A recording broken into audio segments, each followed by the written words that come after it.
হয়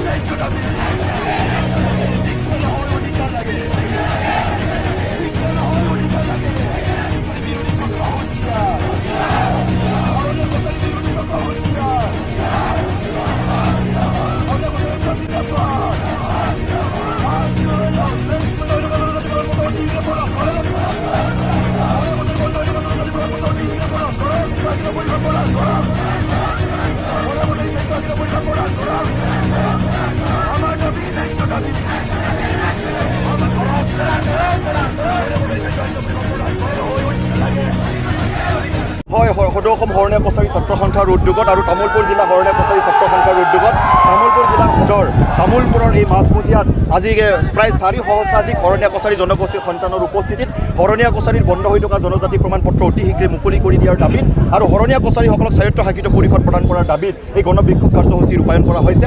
আপোনালোকে সকলোৱে জানে যে শৰণীয়া কছাৰী জনগোষ্ঠী অসমৰ অন্যতম এটা আদিম কছাৰীমূলীয় জনগোষ্ঠী। ভাৰতবৰ্ষ স্বাধীনতা লাভ কৰাৰে পৰাই শৰণীয়া কছাৰীসকল কছাৰী হিচাপে জনজাতি প্ৰমাণ পত্ৰ গ্ৰহণ কৰি আহিছে আৰু ভাৰতবৰ্ষৰ সংবিধানখনে প্ৰদান কৰা জনজাতিসকলক যি সাংবিধানিক অধিকাৰ সেই অধিকাৰ গ্ৰহণ কৰি আহিছে।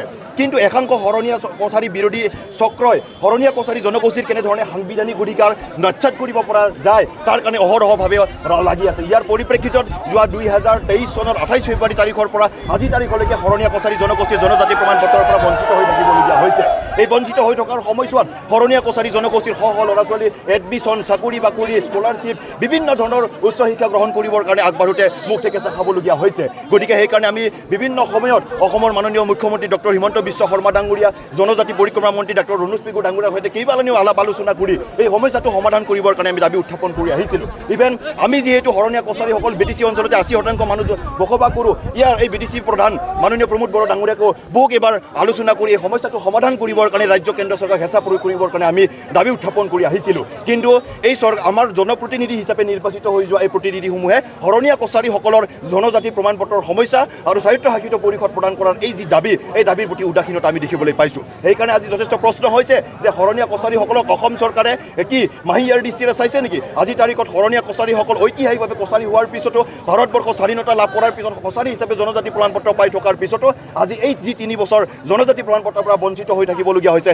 এই সময়ছোৱাত শৰণীয়া কছাৰী জনগোষ্ঠী সাংঘাতিক ধৰণে ক্ষতিগ্ৰস্ত হ'বলগীয়া হৈছে। সেইকাৰণে অসমৰ মাননীয় মুখ্যমন্ত্ৰী ডক্টৰ হিমন্ত বিশ্ব শৰ্মা মহোদয়ক আমি আহ্বান জনাব বিচাৰিছোঁ, দাবী জনাইছোঁ এই গণবিক্ষোভ কাৰ্যসূচীৰ জৰিয়তে যে অসমৰ মাননীয় মুখ্যমন্ত্ৰী ডক্টৰ হিমন্ত বিশ্ব শৰ্মা ডাঙৰীয়াৰ ওপৰত শৰণীয়া কছাৰী জনগণৰ সম্পূৰ্ণ আস্থা আৰু বিশ্বাস আছে। আমি এটাই দাবী জনাম এই গণবিক্ষোভ কাৰ্যসূচীৰ জৰিয়তে যে অসমৰ মাননীয় মুখ্যমন্ত্ৰী মহোদয়ে শৰণীয়া কছাৰীৰ বন্ধ হৈ থকা জনজাতি প্ৰমাণ পত্ৰ অতি শীঘ্ৰে মুকলি কৰি দিবৰ কাৰণে আৰু শৰণীয়া কছাৰীক স্বায়ত্তশাসিত পৰিষদ প্ৰদান কৰিবৰ কাৰণে তেওঁৰ প্ৰত্যক্ষ হস্তক্ষেপ বিচাৰিছোঁ। আৰু অসমৰ মাননীয় মুখ্যমন্ত্ৰী মহোদয়ৰ প্ৰত্যক্ষ হস্তক্ষেপ যদি আমি নাপাওঁ তেতিয়াহ'লে হয়তো শৰণীয়া কছাৰী জনগোষ্ঠীৰ এই সমস্যা হৈ থাকিব। গতিকে এই সমস্যা কেতিয়াও সমস্যা হৈ থাকিবলৈ নিদিওঁ। গণতান্ত্ৰিক আন্দোলনৰ জৰিয়তে শৰণীয়া কছাৰীসকলৰ সাংবিধানিক প্ৰাপ্য অধিকাৰ আজৰি আনিবৰ কাৰণে কিন্তু আজি ঐক্যবদ্ধ হৈছোঁ। আজি আবাল বৃদ্ধা বনিতাৰ পৰা সকলো শৰণীয়া কছাৰী জনগোষ্ঠী ওলাই আহিছে। আজি সাংবিধানিক অধিকাৰৰ পৰা বঞ্চিত হ'বলগীয়া হৈছে। গতিকে এইখিনি ভাৰতবৰ্ষৰ দৰে এখন কল্যাণকামী গণতান্ত্ৰিক দেশ এখনৰ বৃহৎ এই অসম ৰাজ্যৰ শৰণীয়া কছাৰীসকল 4 লক্ষ জনসাধাৰণে পৰিপূৰ্ণ। এই 4 লক্ষ জনসাধাৰণৰ দুখ মৰ্ম বেদনা চৰকাৰখনে উপলব্ধি কৰিবৰ কাৰণে কিয় চেষ্টা কৰা নাই? এয়া আমাৰ প্ৰশ্ন। শৰণীয়া কছাৰী জনগোষ্ঠীৰ মৰ্ম বেদনা উপলব্ধি কৰিবৰ কাৰণে চেষ্টা কৰক। অসমৰ মাননীয় মুখ্যমন্ত্ৰী মহোদয়ৰ যি সপোন যে ভাৰতবৰ্ষৰ 5খন ৰাজ্যৰ এখন শ্ৰেষ্ঠ ৰাজ্য হিচাপে গঢ়ি তোলাৰ যি সপোন, সেই সপোন কিন্তু সাকাৰ ৰূপ নহ'ব যদি শৰণীয়া কছাৰীৰ দৰে এই জনগোষ্ঠীবিলাকৰ সমস্যাসমূহ সমাধান নকৰে। সেইকাৰণে কৈছোঁ, অসমত আজিৰ তাৰিখত 10খনকৈ অট'নমাছ কাউন্সিল হৈছে। শৰণীয়া কছাৰী 4 লক্ষ জনসাধাৰণ আছে। শৰণীয়া কছাৰীৰ সমান্তৰাল জনসংখ্যা থকা বিভিন্ন জাতি জনগোষ্ঠীক স্বায়ত্তশাসিত পৰিষদ প্ৰদান কৰিলে, কিন্তু শৰণীয়া কছাৰীক আজি তাৰিখলৈকে এই সমস্যাৰ সমাধান নকৰিলে। শৰণীয়া কছাৰীক উন্নয়ন পৰিষদত 40 লাখ টকা দি ভেঙুচালি কৰা আমি দেখিবলৈ পাইছোঁ। আৰু একেই জনসংখ্যা থকা বিভিন্ন জনগোষ্ঠীক স্বায়ত্তশাসিত পৰিষদৰ জৰিয়তে এটা বিত্তীয় বৰ্ষত 30, 40, 50 কোটি টকা আবণ্টন দি এই জনগোষ্ঠীবিলাকক উন্নয়নৰ ক্ষেত্ৰত ত্বৰান্বিত কৰিছে। কিন্তু শৰণীয়া কছাৰীবিলাকৰ ক্ষেত্ৰত কিয় ইমান হেণ্ডেৰি, কিয় ইমান বঞ্চিত কৰিছে? শৰণীয়া কছাৰীসকলৰ এই সাংবিধানিক অধিকাৰ দিব লাগিব। নহ'লে সদৌ অসম শৰণীয়া কছাৰী ছাত্ৰ সন্থাৰ নেতৃত্বত শৰণীয়া কছাৰী জনগোষ্ঠীৰ আবাল বৃদ্ধা বনিতাৰ পৰা সকলোৱে আমাৰ সাংবিধানিক অধিকাৰ শৰণীয়া কছাৰী জনগোষ্ঠীটোৰ স্বকীয়তা বৰ্তাই ৰখাৰ স্বাৰ্থত আমি আন্দোলন অব্যাহত ৰাখিম। সদৌ অসম ট্ৰাইবেল সংঘই শৰণীয়া কছাৰীসকলক জনজাতি নহয় বুলি কোৱা নাই। সদৌ অসম ট্ৰাইবেল সংঘৰ তামোলপুৰ জিলাৰ সভাপতি মানে গৰাকীয়ে ইতিমধ্যে শৰণীয়া কছাৰীসকলক জনজাতি নহয় বুলি কৈছে। আমি তামোলপুৰ জিলা ট্ৰাইবেল সংঘৰ সভাপতিগৰাকীক প্ৰত্যাহ্বান জনাব বিচাৰিছোঁ যে শৰণীয়া কছাৰীসকলক BTC চুক্তি স্বাক্ষৰিত কৰাৰ সময়ত কি বুলি কৈছে তেওঁ ৰাজহুৱা কৰক। শৰণীয়া কছাৰীসকল 1947 চনত ট্ৰাইবেল বেল্ট এণ্ড ব্লক গঠন কৰোঁতে শৰণীয়া কছাৰীসকলক কি বুলি তাত অন্তৰ্ভুক্ত কৰা হৈছিল সেইটো ৰাজহুৱা কৰক।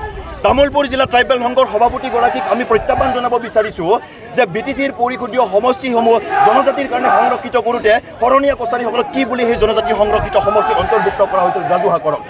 ইয়াৰ উপৰিও লোকসভা আৰু বিধানসভা আসনসমূহত শৰণীয়া কছাৰীসকলক জনজাতিৰ কাৰণে সংৰক্ষিত আসনবিলাকত শৰণীয়া কছাৰীসকলক কি বুলি তাত অন্তৰ্ভুক্ত কৰা হৈছিলে ৰাজহুৱা কৰক।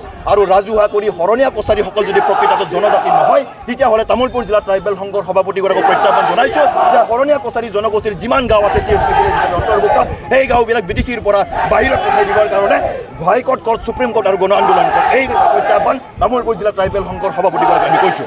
সদৌ অসম ট্ৰাইবেল সংঘ অসমৰ জনজাতি সংগঠনসমূহৰ জনজাতিসকলৰ পিতৃ সংগঠন স্বৰূপ, কিন্তু এই সদৌ অসম ট্ৰাইবেল সংঘৰ মান মৰ্যাদা জলাঞ্জলি দি তামোলপুৰ অঞ্চলত বিশেষকৈ এটা সাম্প্ৰদায়িক সম্প্ৰীতি বিনষ্ট কৰি তামোলপুৰ অঞ্চলত বসবাস কৰি থকা জনজাতীয় ভাই ভনীসকলৰ মাজত এটা সাম্প্ৰদায়িক বিভাবাস্প সৃষ্টি কৰি দিবৰ কাৰণে তামোলপুৰ জিলা ট্ৰাইবেল সংঘৰ সভাপতিগৰাকীয়ে অহৰহভাৱে লাগি আছে। সেইকাৰণে সদৌ অসম ট্ৰাইবেল সংঘৰ কেন্দ্ৰীয় বিষয়ববীয়াসকললৈকে আমাৰ অনুৰোধ যে অতি শীঘ্ৰে তামোলপুৰ জিলা ট্ৰাইবেল সংঘৰ সভাপতিক বহিষ্কাৰ কৰিব লাগে আৰু তামোলপুৰ অঞ্চলত উদ্ভৱ হৈ থকা সাম্প্ৰদায়িক সম্প্ৰীতি সমন্বয় মজবুত আৰু কটকটীয়া ধৰি ৰখাৰ স্বাৰ্থত সদৌ অসম ট্ৰাইবেল সংঘই ব্যৱস্থা গ্ৰহণ কৰিব লাগে।